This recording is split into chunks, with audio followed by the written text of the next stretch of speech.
2014 में घटना घटती है, हत्या की घटना। उस मामले में गढ़वा जिले के हैं रापुरा गांव निवासी रामक्यास यादव आरोपी होते हैं। तत्काल उनकी गिरफ्तारी होती है, उन्हें न्यायिक हिरासत में भेज दिया जाता है।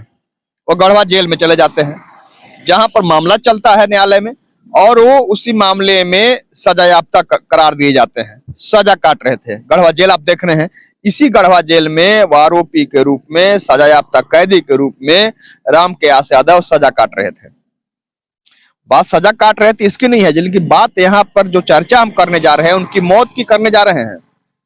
कल शाम में गढ़वा जेल में ही रामक्यास यादव की तबीयत खराब होती है। जेल प्रशासन कहते हैं कि मुझे बेचैनी जैसा लग रहा है, दर्द महसूस हो रहा है सीने में। तत्काल जेल प्रशासन द्वारा उन्हें इलाज वास्ते सदर अस्पताल लाया जाता है, जहां पर इलाज के दरमियान ही थोड़ी देर के अंतराल में उनकी मौत हो जाती है। इस बात की जानकारी जेल प्रशासन द्वारा परिजनों को नहीं मिली। खबर के जरिए, जैसा कि रामक्यास यादव के बेटे द्वारा बताया गया कि खबर के जरिए मुझे जानकारी मिली कि हमारे पिताजी की मौत हो गई है, सदर अस्पताल में उनका शव पड़ा हुआ है। आनन फानन में बेटा पहुंचता है, परिजन पहुंचते हैं। आप जो भीड़ देख रहे हैं सदर अस्पताल में, परिजनों की है और ग्रामीणों की है। जिसे भी जानकारी मिली, हर कोई अस्पताल पहुंचा, जानकारी लेना चाहा कि आखिर कैसे घटना घटी। तो एक तरफ जहां जेल प्रशासन का कहना है, जो रामक्यास यादव के बीमार होने के बाद लेकर पहुंचे थे प्रशासन के लोग, उनके माने तो मौत स्वाभाविक है, बीमार हुए थे, बीमार के बाद इलाज के लिए लाया गया था और इसी दरमियान मौत हुई। यानी कहने का मतलब कि स्वाभाविक मौत। लेकिन बात अगर हम परिजन की करें और जो ग्रामीण मौजूद थे उनकी करें, तो मौत स्वाभाविक नहीं बल्कि अस्वाभाविक है। यानी सीधे रूप में कहें तो संदेहास्पद मौत कहा जा रहा है। बेटे से हमारी बात हुई, रामक्यास यादव जो जिनकी मौत हुई उनके बेटे से बात हुई। सुनिए बेटा क्या कहता है।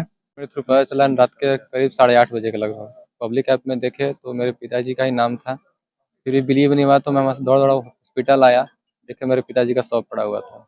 अभी तक वहां से एक कॉल नहीं आया मेरे पास कि आपके घर कैसा कंडीशन है, आपके पिताजी कैसा हो चुका है। पहले का बीमारी जो कोरोना के समय एक बार आए थे तो यहाँ सकुशल हो गए थे यहाँ से, उसका कोई बीमारी का कोई सूचना नहीं मिला है हम लोग को। बीमारी होता सूचना मिलता, क्योंकि वहाँ का तो उन लोग का नियम है कि बताना जरूरी है, लेकिन उन्हें अभी तक कोई सूचना नहीं बताया है। कोई सूचना आज, हाँ आज मालूम चला हम लोग को। नहीं, कॉल पे बात होता था। मम्मी 3 महीना लगा पहले मिल चुकी थी। अभी तक नहीं आया है कोई सूचना, अभी तक कोई सूचना नहीं मिला है। बेटा का कहना है कि मुझे जानकारी नहीं मिली, जैसे कि हमने शुरू में कहा कि जेल प्रशासन द्वारा कोई जानकारी नहीं दी गई मुझे कि आखिर कैसे ही मौत हुई है, क्या हुआ था, कैसे बीमार हुए थे। क्योंकि हाल में ही बेटे की बात हुई थी, कोई बीमार की बात नहीं थी। एकाएक वो बीमार होते हैं, अस्पताल पहुंचते हैं, जहां उनकी मौत हो जाती है। सूचना मिलने पर भाजपा के वरीय नेता जवाहर पासवान भी वहां पहुंचते हैं, उनसे भी हमने बात की, उनकी बातों को सुनिए। रात में जानकारी मिली हमको कि एक कैदी का जेल में मृत्यु हो गई है। तो हम करीब 10 साढ़े 10 बजे हॉस्पिटल आए। यहाँ आने के बाद जब पूछे कि क्या बात है, तो लोग बताए कि मृत्यु हो गई है। हमने कहा कैसे मृत्यु हुआ, तो तबीयत खराब था। लेकिन सुबह तक अभी तक जो हमको सुनने में आ रहा है, जो जेल प्रशासन के लोग हैं उनका बयान में कहीं न कहीं अंतर आ रहा है। वो चिट्ठी लिखे हैं कि 5 बजे मृत्यु हो गई, 5:11 पर मृत्यु घोषित कर दिया जेल प्रशासन चिट्ठी के अनुसार। लेकिन ये बोल रहे हैं कि 5 बजे हम वहां से निकाले थे जेल से, तो 5 बजे जेल से निकालेंगे तो निश्चित रूप से यहाँ आने में आधा घंटा समय लगेगा, जेल का जो है प्रक्रिया होता है उसका पूरा करने में। लेकिन दूसरे तरफ भी बोल रहे हैं कि यहाँ इलाज उनका चला है।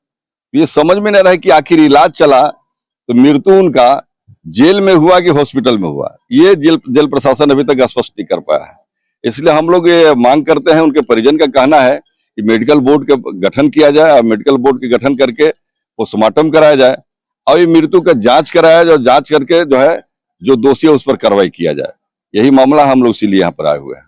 जवाहर पासवान का भी कहना है कि मौत ठीक है, मौत हो गई, हर कोई बीमार होता है और इलाज नहीं हो पाने पर मौत हो जाती है। लेकिन बात यहाँ पर संदेहास्पद लग रहा है, इस मौत मामले की जांच होनी चाहिए ताकि स्पष्ट हो।